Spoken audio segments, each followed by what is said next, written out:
in order to govern, the question is not to follow out a more or less valid theory, but to build with whatever materials are at hand. The inevitable must be accepted and turned to advantage, meaning the inevitable actually has always had its own significance, character, worth, meaning, significance,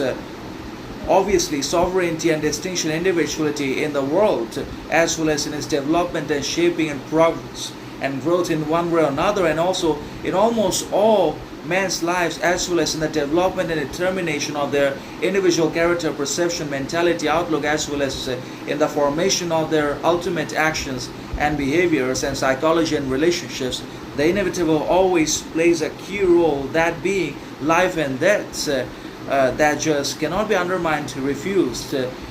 or refuted or neglected by anyone in the world, no matter who they are, what they represent, or what wealth, education,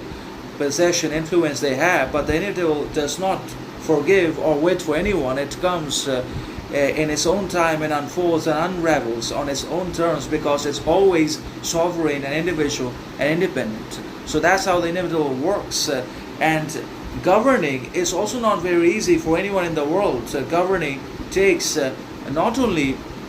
education, knowledge, wisdom, intelligence, but also tremendous internal qualities and tolerance and patience, alongside psychological composure and mental poise and emotional preparedness, and obviously sovereignty and overall psychic power and intelligence and character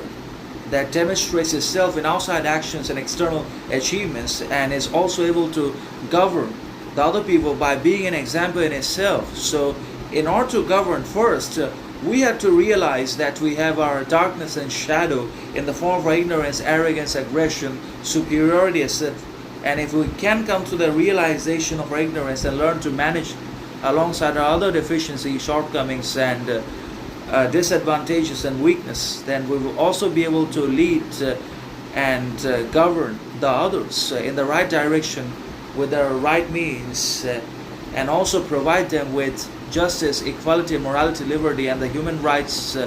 of fundamental expression, speech, education, religion, ethnicity, etc.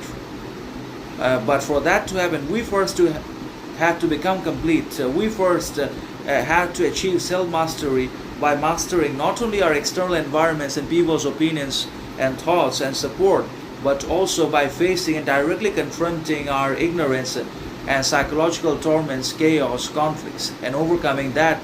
internal abyss